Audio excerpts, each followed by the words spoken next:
So normally हमारा जो flow होता है हमारा किसी भी ट्यूब में या आपके वेसल्स में, वो क्या होता है, लेमिनार फ्लो होता है। लेमिनार फ्लो का मतलब उसमें कोई टर्बुलेंस नहीं है, यानी एक पाथवे दूसरे पाथवे को क्रॉस नहीं कर रहा है। जो स्ट्रीमलाइन मेंटेन्ड है वो मेंटेन्ड है।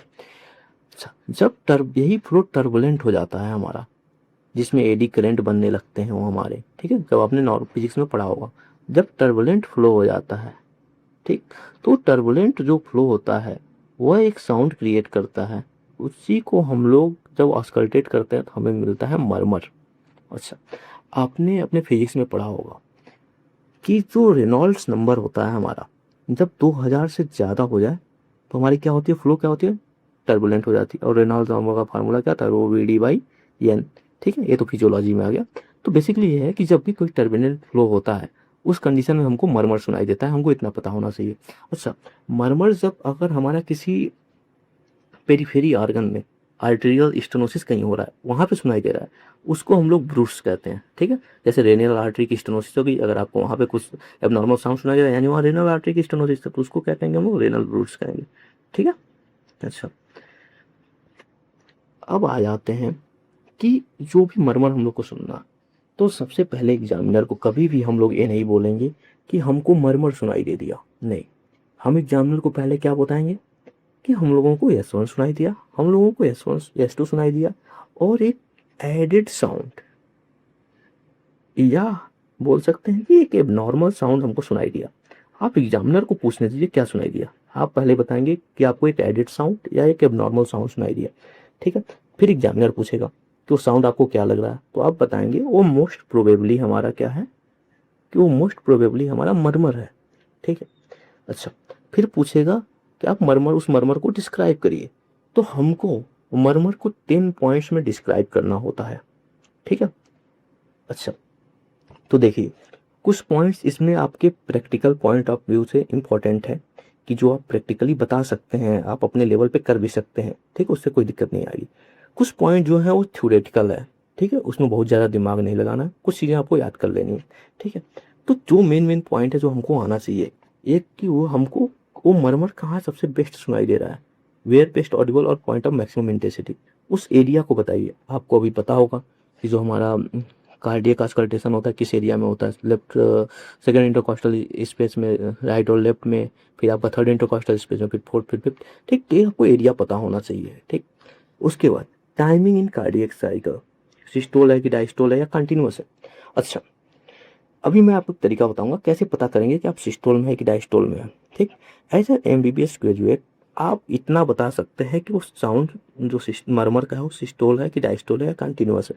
ठीक है, कैसे बता सकते हैं, जिस समय आपको मरमर साउंड सुनाई दे रहा है उसी समय आप पेशेंट का एक साइड का कैरोटिड पल्स पाल्पेट कीजिए, और उसी समय ऑस्कल्टेट कीजिए आप पेशेंट को।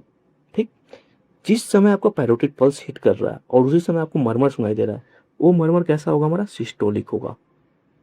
फिर से सुनिए, जिस समय आपका कैरोटिड पल्स हिट कर रहा है और आपको उसी समय मरमर की साउंड सुनाई दे रही है, वो हमारा सिस्टोलिक मरमर होगा। उसके अलावा जितने साउंड हैं वो डायस्टोलिक हैं, ये मान लीजिए। क्योंकि देखिए 0.8 सेकेंड का आपका कार्डियक साइकिल होता है।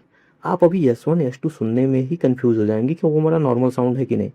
उसमें ये डिफ्रेंशिएट करना कि अर्ली सिस्टोलिक है, लेट सिस्टोलिक है, लेट डायस्टोलिक है, अर्ली डायस्टोलिक, ये बहुत कंफ्यूजन हो जाएगा। पहले आप इतना समझिए कि आपको बस इतना बताना है कि सिस्टोलिक मरमर है, डायस्टोलिक मरमर है। ठीक, उसको बताने का एक सिंपल तरीका आप ये समझ लीजिए कि उस समय आप कैरोटिड पल्स को पाल्पेट कीजिए एक साइड का। ठीक है, दोनों साइड का नहीं करना है कैरोटिड पल्स, एक साइड का कैरोटिड पल्स को आपको केवल करना है। फिर ठीक, उसके बाद वहाँ उसी समय आपको ऑस्कल्टेट करना है।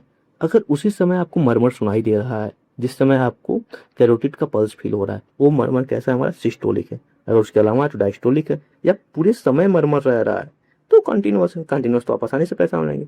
बहा बात सिस्टोलिक डायस्टोलिक में, तो सिस्टोलिक अगर पल्स के समय है मरमर तो हमारा वो सिस्टोलिक है, अगर नहीं है तो डायस्टोलिक, बेसिक।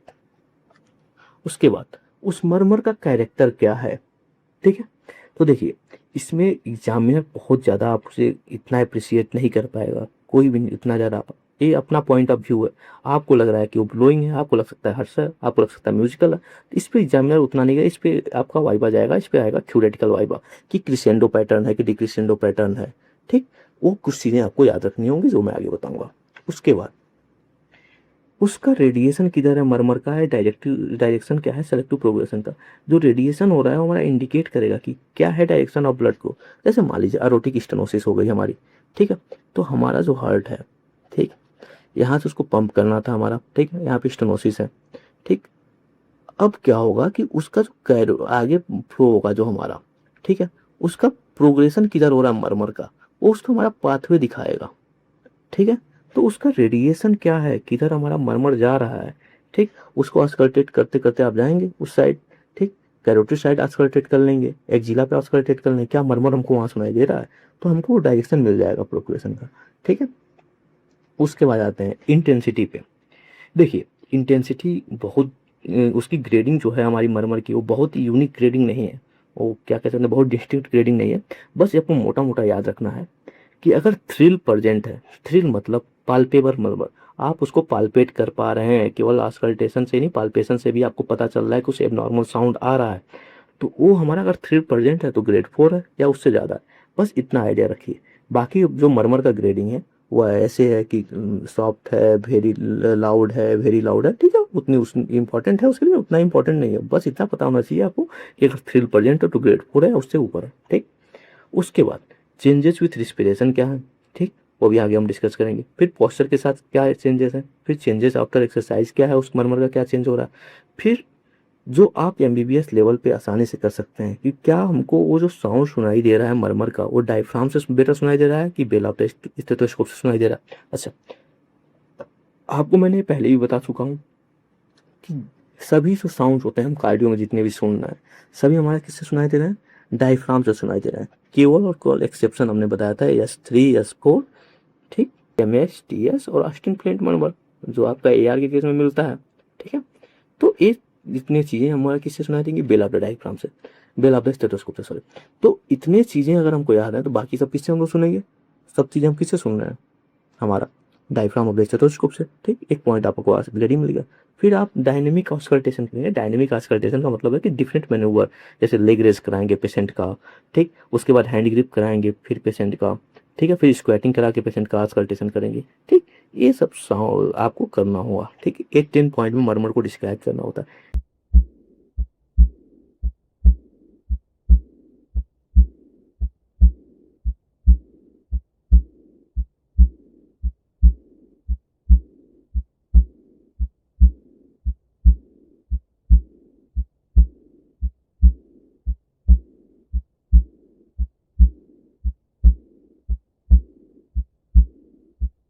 तो एक एग्जांपल देता हूँ कि एक मरमर को कैसे हमको डिस्क्राइब करना होता है एग्जामिनर के सामने।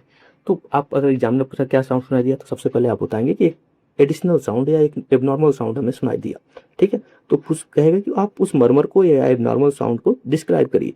तो बोलेंगे कि जो एरोटिक जो हमारा मरमर है वो क्या है, हमारा सॉफ्ट है, हाई पिच्ड है, अर्ली डायस्टोलिक यानी टाइमिंग हम बता दिए, डिक्रिसेंडो यानी कॉन्फ़िगरेशन उसका बता दिए, और कहाँ बेस थर्ड हो रहा है हमारा थर्ड इंटरकॉस्टल स्पेस पे यानी अर्ब्स पॉइंट पे, ठीक है।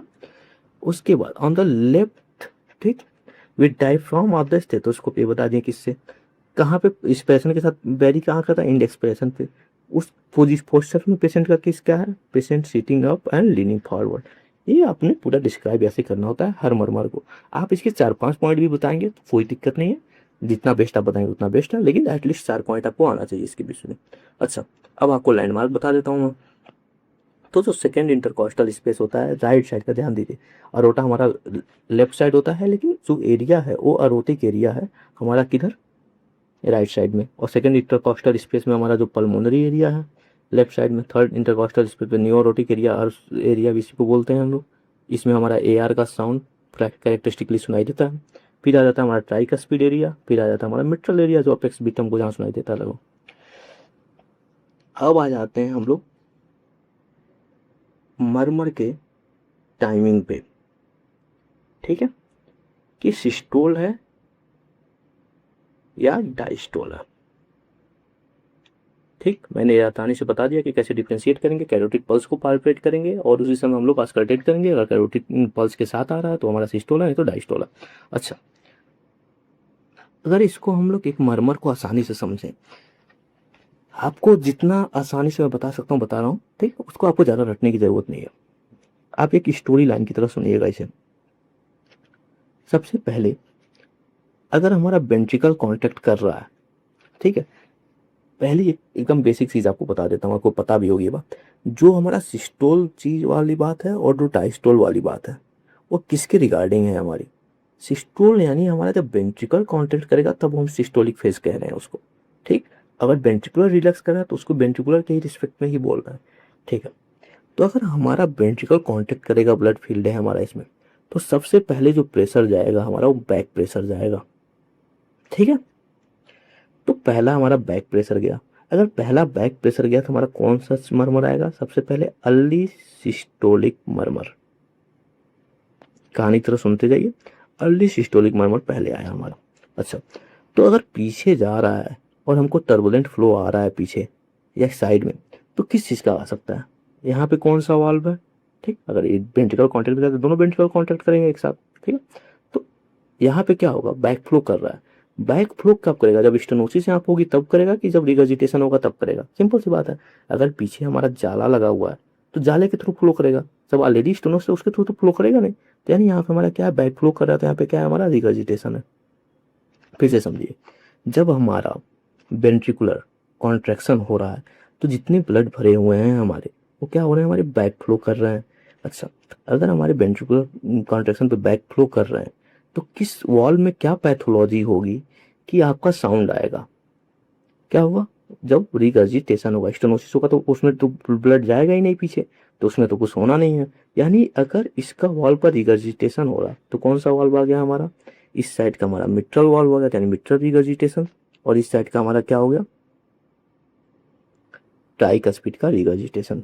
इन दोनों कंडीशन में क्या होगा? अर्ली साउंड आपका अर्ली सिस्टोलिक मरमर मिलेगा। अच्छा, इधर फ्लो कर रहा है यानी वेंट्रिकुलर सेप्टल डिफेक्ट है, बीएसटी है, उसमें भी हमको क्या सुनाई देगा? Early systolic murmur. अच्छा, ये हो गया कहानी का पहला हिस्सा। अब कहानी को आगे बढ़ाते हैं। अब यहाँ पे हमारे दो वाल्व हैं। ये है हमारा अरोटिक वाल्व और ये है हमारा पल्मोनरी वाल्व,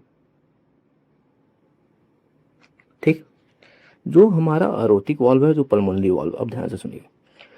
तो अगर अरोटिक वाल्व में हमारा आगे ब्लड फ्लो किया तो टर्बुलेंस फ्लो कब आएगा? जब ये वाल्व हमारा क्या होगा? स्टेनोज्ड होगा। जो आगे अगर फ्लो कर रहा है और टर्बुलेंट फ्लो आ रहा है, यानी जब ब्लड जाने की कोशिश कर रहा है लेकिन ब्लड आगे जा नहीं पा रहा है, इसकी वजह से साउंड आ रहा है। तो यानी आगे क्या है? आगे का जो वाल्व है वो स्टेनोज्ड है। तो आगे अगर वाल्व क्लोज है और हमारा वेंट्रिकल कॉन्ट्रैक्ट कर रहा है, तो दूसरा जो आया हमारा मिड सिस्टोलिक मरमर आया या पेन सिस्टोलिक मरमर आ सकता है, क्योंकि पूरे समय कॉन्ट्रैक्ट कर रहा है, ठीक।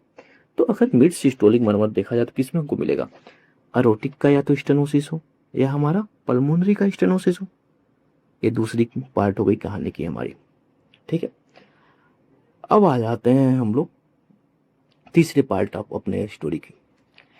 अब वेंट्रिकुलर हमारा कॉन्ट्रैक्ट कर चुका, अब चाहिए वेंट्रिकुलर को आराम, ठीक है। तो अब इसको हम लोग मिटाते हैं, ठीक है। अब हमको क्या चाहिए?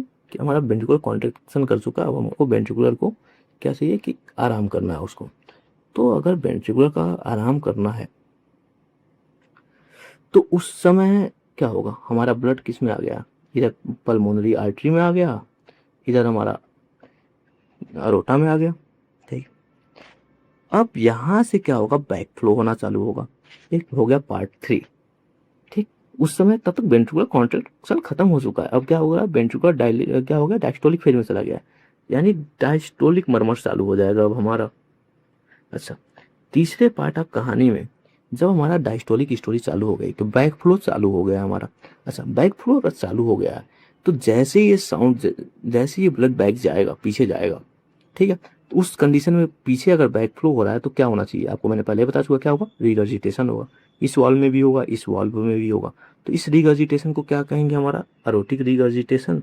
और आपका इधर हो गया तो पल्मोनरी रिगर्जिटेशन। एक किसमें मिल रहा है? ये हो गई अर्ली डायस्टोलिक मरमर में, ठीक है। अब आ जाते हैं कहानी के चौथे हिस्से में। अब हमारा जब वेंट्रिकुलर डायस्टोल फेज में है तो अब एट्रिया सिस्टोल फेज में आएगा, ठीक। अब एट्रिया का कॉन्ट्रैक्शन है लेकिन अभी भी फेज कौन सा चल रहा है?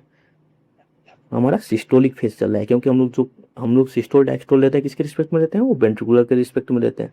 अगर एट्रिया हमारा कॉन्ट्रैक्ट कर रहा है तो अब जो हमारा फ्लो होगा इसके थ्रू, इस वाल्व के थ्रू आगे की तरफ होगा। अच्छा, इस वाल्व के थ्रू आगे की तरफ फ्लो होगा तो किस कंडीशन में होगा, यहाँ पे अगर स्टेनोसिस होगा तब मरमर आएगा हमारा। सिंपल सी बात है। हमको अगर बैक फ्लो देखना है, बैक फ्लो की वजह से जहाँ साउंड आ रहा है वो किस में आ रहा है, रिगर्जिटेशन में आ रहा है। जो फॉरवर्ड फ्लो में जहाँ साउंड आ रहा है वो किसकी वजह से आ रहा है, हमारा स्टेनोसिस की वजह से आ रहा है। ठीक है, तो फॉरवर्ड फ्लो में जो भी साउंड आ रहा है हमारा वो स्टेनोसिस की वजह से आ रहा है। तो जो हमारा एट्रिया का कॉन्टेक्ट कर रही है ये हो गया हमारा मिट्रल वॉल और ये हो गया हमारा ट्राइकस्पिड वॉल। ठीक है, तो अब आ जाता है चौथे पार्ट ऑफ द स्टोरी से, हमारा पैन डायस्टोलिक या लेट डायस्टोलिक या मिड डायस्टोलिक जो लगभग रेंज है। देखिए हम लोग काफ़ी डिफ्रेंशिएट नहीं कर पाते इसमें क्योंकि 0.8 सेकेंड का ही कार्डियक साइकिल होता है। इन सब में किस में मिलेंगे हमको ज़्यादा से मिट्रल वॉल में। तो मिट्रल का वॉल पर क्या होगा हमारा स्टेनोसिस हो गया, फिर ट्राइकस्पिड वॉल पर स्टेनोसिस टीएस में। ठीक है, अब देखिए, अब आपको मैं बेसिक कॉन्सेप्ट समझा चुका हूँ, अब आपको आसान कर रहेगा याद करना चीज़ों को। ठीक है, देखिए अब ये हो गया हमारा अर्ली सिस्टोलिक मर्मर। मैंने बता दिया पहला पार्ट ऑफ द स्टोरी क्या है हमारा, मैंने 4 स्टोरी का पार्ट बताया। ठीक है, फिर से एक बार रिवाइज कर लीजिए पूरे स्टोरी पार्ट को, चीज़ें आपको आसान हो जाएंगी। सबसे पहले पहला स्टोरी का part back flow, ventricle contract किया और बैक फ्लो हुआ। ठीक है, तो उस कंडीशन में क्या आ गया आपका मिट्रल वाल्व का रिगर्जिटेशन हो गया और आपका ट्राइकस्पिड वाल्व का रिगर्जिटेशन हो गया बैक फ्लो की वजह से। ठीक है, और वेंट्रिकुलर सेप्टल डिफेक्ट हो गया, ये याद हो गया आपको। अच्छा, अब सेकंड पार्ट ऑफ मैंने स्टोरी का क्या बताया, मिड सिस्टोलिक मर्मर। उस कंडीशन में क्या होगा वेंट्रिकुलर कॉन्ट्रैक्ट कर रहा है तो आगे वाले वाल्व फॉरवर्ड फ्लो होगा, फॉरवर्ड फ्लो हो रहा है हमारा। उस कंडीशन में हमारा किस में हो जाएगा अरोटिक स्टेनोसिस में और क्या हो जाएगा पल्मोनरी स्टेनोसिस में। ये 2 एग्जाम्पल होगा। और अगर आप ध्यान से सोचें तो एचओसीएम जो है ये हमारा वो एएस का ही तो पार्ट है। जो एचओसीएम है हमारा वो सुप्रावेल्वुलर पार्ट है। ठीक है, कैसे पार्ट है समझिए, हाइपरट्रोफिक ऑब्स्ट्रक्टिव कार्डियोमायोपैथी में क्या होता है हमारा, ये वाल्व है हमारा, ये अरोटा है हमारा। ठीक है, वो वाल्व के पहले ही यहाँ पे ही हमारा हाइपरट्रोफी हो जा रही है। तो एक तरह से देखें तो वाल्व नहीं स्टेनोज्ड हो रहा है हमारा, लेकिन एक तरह से बल्कि ग्रोथ हो गया, हाइपरट्रोफी हो गई जिसकी वजह से एक स्टेनोसिस क्रिएट हो जा रहा है, किसी को तो एसोसियम कहते हैं। तो जो एएस का ही तो पार्ट है एसोसियम। ठीक, एक एग्जाम्पल उससे आपने याद रख लिया। अच्छा, लेट सिस्टोलिक मर्मर, जो आपको मैं बता रहा था कि मिट्रल रिगर्जिटेशन है, तो एक तरह से जो मिट्रल वाल्व प्रोलैप्स भी है वो आपको एमआर के ही तो केस में देखने को मिलता है। तो अगर आपने थ्योरी पढ़ा होगा तो आपको आइडिया होगा कि मिट्रल वाल्व प्रोलैप्स एमआर के केस में भी देखने को मिलता है, ट्राइकस्पिड वाल्व का प्रोलैप्स हो गया उसमें भी देखने को मिलता है। तो आप इस स्टोरीज को कंटिन्यू कर सकते हैं आगे। ठीक, तो एक स्टोरी आपको पहले स्टोरी लाइन क्या थी, पहले हमारा क्या हुआ वेंट्रिकल कॉन्टैक्ट किया, बैकवर्ड फ्लो हुआ, फिर क्या हुआ आगे फ्लो हुआ, उसके स्टेनोसिस में हो गया। फिर तीसरी स्टोरी है अब वेंट्रिकल का कॉन्ट्रैक्शन खत्म हो गया, अब कहानी किसकी शुरू हो गई हमारी डायस्टोलिक। अब यहाँ से बैक फ्लो करेगा और यहाँ से बैक फ्लो करेगा तो क्या होगा एरोटिक रिगर्जिटेशन और पल्मोनरी रिगर्जिटेशन। ठीक है,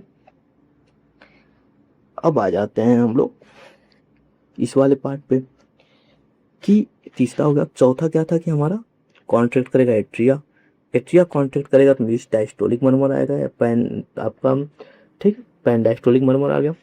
उस कंडीशन में आपको मिट्रल स्टेनोसिस और ट्राइकस्पिड स्टेनोसिस इतना एग्जाम्पल याद रखिए, इतना काफ़ी होगा आपको एग्जामिनेशन में बताने के लिए टाइमिंग। ठीक, एक बार अगर आपको नहीं समझ में आया दोबारा से उस स्टोरी लाइन को फॉलो कीजिए। ठीक है, पहले हमारा क्या हो रहा है कि बैक फ्लो हो रहा है, फिर दूसरा हमारा क्या हो रहा है फॉरवर्ड फ्लो हो रहा है, फिर तीसरा बैक फ्लो हो रहा है, फिर चौथा हमारा क्या हो रहा है फॉरवर्ड फ्लो हो रहा है। तो एक स्टोरी लाइन आप जनरेट कर लेंगे, एक बार दोबारा देखेंगे तो आपको आसानी से याद हो जाएगी, चीज़ें आपको रटने नहीं पड़ेगी। मैंने आपको ग्रेड बता दिया। ठीक, क्या होता है सिस्टोलिक मर्मर की जो ग्रेडिंग है कि मेन आपको ग्रेड 4 याद रखना है। ग्रेड 4 वेरी लाउड होता है और उसमें थ्रिल यानी पाल्पेबल मर्मर प्रेजेंट होता है। बाकी स्पेशल एफर्ट्स के साथ सुनना है ग्रेड 1 है, बट इमीडिएटली आउट वाला है बहुत फेंट है लेकिन इमीडिएटली आउट वाला ग्रेड 2 है।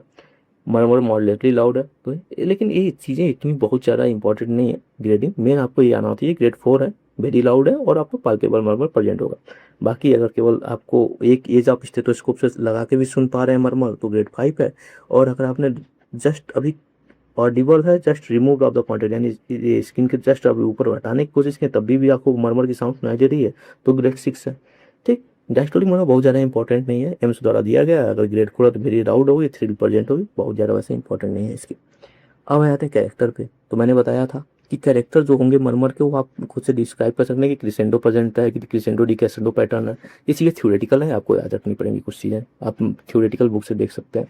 ठीक, बाकी जो फ्रीक्वेंसी है पिच है वो आपके साउंड चीज़ें थ्योरेटिकल पॉइंट ऑफ व्यू से आपको बतानी होंगी। ठीक है, ज़्यादा हाई फ्रीक्वेंसी साउंड ही हम लोग ज़्यादा सुनते हैं क्योंकि हम डायफ्राम ऑफ द स्टेथोस्कोप से सुनते हैं, ये बता चुका हूँ आपको मैं।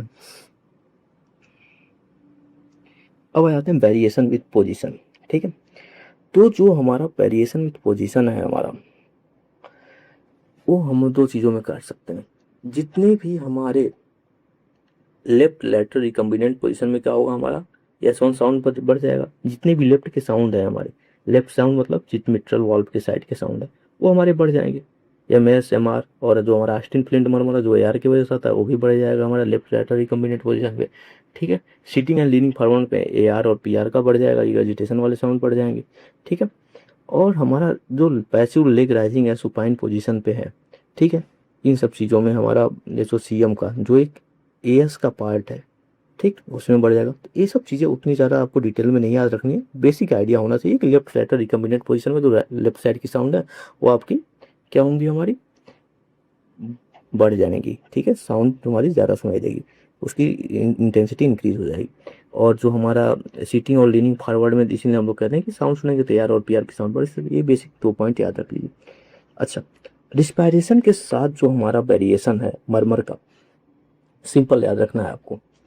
राइट साइड में इफेक्ट इसका ज़्यादा है, सिंपल है। राइट साइड का मरमर क्या होगा, इंस्पिरेशन जैसे करेंगे वीनस ईटन बढ़ जाएगा, वीनस ईटन बढ़ गया तो मरमर इंक्रीज कर जाएगा, तो टी एस हुआ, टी आर हुआ, पी आर हुआ, पी एस हुआ, यानी राइट साइड के जो मरमर होंगे वो हमारे इंस्पिरेशन के साथ हमारे मरमर बढ़ जाएंगे। ठीक है, और लेफ्ट साइड के जो मरमर होंगे वो इंक्रीज करेंगे एक्सपिरेशन के समय। ठीक है, ये सिंपल है कॉन्सेप्ट बना हुआ आपका। अब आ जाते हैं हम लोग रेडिएशन और कंडक्शन ऑफ मरमर पे। ठीक है, तो जो नॉन कार्डियक स्ट्रक्चर्स हैं हमारे, उनके थ्रू क्या हुआ, रेडिएशन हुआ। कंडक्शन क्या हुआ, जो एटॉमिक कंटिन्यूटी बनी हुई है उसके थ्रू हो रहा है। तो जो जैसे कि सिंपल सी बात है, ये सब थ्योरेटिकल पॉइंट है, उतना ज़्यादा आप डिफ्रेंशिएट नहीं कर पाएंगे। ठीक है, तो जो आपका एएस का साउंड होता है वो कहाँ रेडिएट करता है, कैरोटिड की तरफ करता है। ट्राइकस्पिड रिगर्जिटेशन का जो साउंड होता है वो एपिगैस्ट्रियम की तरफ रेडिएट करता है। ठीक है, जैसे देखिए, इसको ध्यान से देखेंगे अगर आप, तो जो एएस का साउंड है, जो पहला पार्ट है आपका, वो कहाँ रेडिएट कर रहा है, वो कैरोटिड की तरफ रेडिएट कर गया।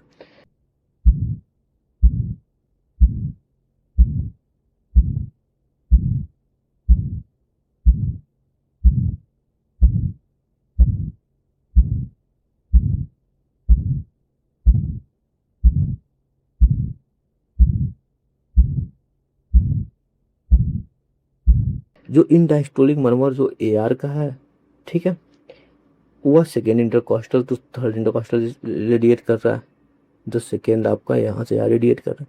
ठीक, ये तो थ्योरेटिकल पॉइंट है, उतना ज़्यादा आप डिफ्रेंशिएट इसको नहीं कर पाएंगे। जो हम मुझे आपको बेटर से तरीके से बताना है वो बताना है variation with posture and manner. ठीक है, तो जो हमारा मरमर है, जो भी मरमर है उसमें हमको बेसिकली ये देखना है कि जो भी मैन्यूवर कर रहे हैं, जो भी पोस्टर चेंज कर रहे हैं, कुछ भी कर रहे हैं, उसमें प्रीलोड बढ़ रहा है या आफ्टर लोड बढ़ रहा है कि घट रहा है। जितने भी मरमर है, अगर उसमें प्रीलोड या आफ्टर लोड बढ़ेगा, उन सभी में मरमर का साउंड बढ़ेगा। ठीक है, केवल दो कंडीशन में नहीं, उसके अपोजिट होगा, जिसमें देखना एचओसीएम में और एमबीपी यानी हाइपरट्रॉफिक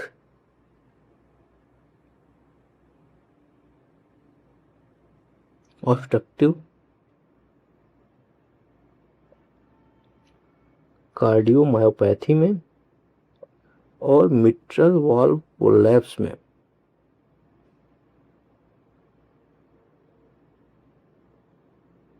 इन दोनों कंडीशन में आपके हाइपरट्रॉफिक ऑब्स्ट्रक्टिव कार्डियोमायोपैथी में और मिट्रल वाल्व कोलैप्स में, इन दोनों कंडीशन में आपका क्या होगा कि उल्टा होगा।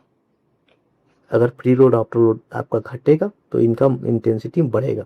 बाकी सब चीज़ों में कोई भी मरमर हो, प्री लोड आफ्टर लोड बढ़ने के साथ मरमर बढ़ेगा, प्री लोड आफ्टर लोड घटने के साथ मरमर घटेगा। ये इतनी पॉइंट आपकी लाइफ इजी कर देगी याद करना। जैसे देखिए, अगर हम लोग स्क्वाटिंग कराते हैं या लेग राइज कराते हैं, उससे क्या होता है, वेनस रिटर्न बढ़ जाता है, उससे क्या होता है, प्री लोड बढ़ जाता है। तो सभी केस में क्या होगा हमारा, उन सभी केस में क्या होगा, मरमर का साउंड बढ़ जाएगा। और अगर प्री लोड डिक्रीज कर दिया, वेलसेल्वा करा दिया, वेलसेल्वा का मतलब सिंपल सा होता है, आपको फोर्सफुल एक्सपायरेशन कराना है किसके अगेंस्ट, हमारा क्लोज्ड क्लॉटिस के खिलाफ। तो उसके कंडीशन में क्या होता है आपका कि प्रीलोड हमारा घट जाता है, क्योंकि फोर्सफुल एक्सपायरेशन करा रहे हैं तो हमारा बीनस रिटर्न घट जा रहा है, उसके वजह से हमारा क्या हो रहा है, प्रीलोड घट जा रहा है। तो वेलसेल्वा में हमारा क्या होगा, प्रीलोड घट जाएगा, तो इंटेंसिटी ऑफ जो भी मरमर होंगे वो क्या होंगे, हमारे घट जाएंगे। केवल और केवल किस में नहीं घटेगा, आपका एसोसियम में और आपका एमबीपी मिट्रल वॉल प्रोलैप्स में, ठीक है। जिसमें उल्टा होता है, मैंने बता चुका। अच्छा, अगर आफ्टर लोड घट जा रहा है, यानी अगर हम लोग एमाइल नाइट्रेट जैसे दवा दे दिए जो वैसोडाइलेटर है हमारे। ऐसा वैसोडाइलेटर मतलब क्या हुआ कि जो रेजिस्टेंस है ना, जैसे मान लीजिए हमारा हार्ट है, ठीक, वो कॉन्ट्रैक्ट किया और इसमें फ्लो हो रहा है ब्लड का। अगर हमारा इसमें रेजिस्टेंस ज़्यादा होगा तो ब्लड ज़्यादा आगे जा नहीं पाएगा, यानी वेंट्रिकल में ब्लड बचा रह जाएगा। वही तो है हमारा आफ्टर लोड, यानी हार्ट के कॉन्ट्रैक्ट करने के बाद कितना ब्लड बचा रह जा रहा है, वही तो है हमारा आफ्टर लोड, ठीक है। तो अगर रेजिस्टेंस ज़्यादा होगा तो ज़्यादा ब्लड बचा रहेगा। अगर इसी को हम वैसोडाइलेटर देके इस वेसल्स को डायलेट कर दिए, यानी रेजिस्टेंस कम हो गया, तो क्या होगा, हमारा आफ्टर लोड घट जाएगा। तो अगर अमाइल नाइट्रेट दे दिए तो हमारा क्या होगा, आफ्टर लोड घट जाएगा। इसकी वजह से भी मरमर सभी क्या होंगे, हमारे डिक्रीज हो जाएंगे, केवल एक्सेप्ट एसोसियम और एमबीपी। अच्छा, आफ्टर लोड को कैसे हम बढ़ा भी कैसे सकते हैं, या तो हैंड ग्रिप करते हैं। हैंड ग्रिप करेंगे तो क्या होगा, हमारा रेजिस्टेंस क्या हो जाएगा, फ्लो का बढ़ जाता है। हैंड करा दिए पेशेंट का, ठीक है। अगर हम लोग हैंड ग्रिप करा दिए तो यहाँ पे रेजिस्टेंस हमारा ब्लड फ्लो का बढ़ गया। तो यहाँ पे क्या होगा, हमारा जो आफ्टर लोड है हमारा वो क्या होगा, इंक्रीज कर गया, क्योंकि हमारे ज़्यादा ब्लड बचे बचे रह गए, क्योंकि ब्लड ज़्यादा आगे जा नहीं पा रहा, ठीक। तो उन सभी कंडीशन में जिसमें भी प्री लोड या आफ्टर लोड हमारा बढ़ा रहेगा, उस केस में सभी मरमर हमारा बढ़ा रहेगा। केवल दो चीज़ का एक्सेप्शन है, मिट्रल वॉल प्रोलैप्स और आपका एसोसियम, ठीक है। बेलसेल्वा का आपको मैंने बता दिया। बेलसेल्वा में क्या होता है, बीपी हमारा इन्वर्सली प्रोपोर्शनल होता है हार्ट रेट के, आपने ऐसा ग्राफ देखा होगा। फोर्सफुल अटेम्प्टेड एक्सेलेशन करेंगे किससे, क्लोज्ड क्लॉटिस के अगेंस्ट, तो क्या होगा कि आपका बीपी बढ़ेगा, उसी समय हार्ट रेट हमारा घटेगा, ठीक है। इसका अलग फिर जो भी क्लास नहीं पड़ी आपको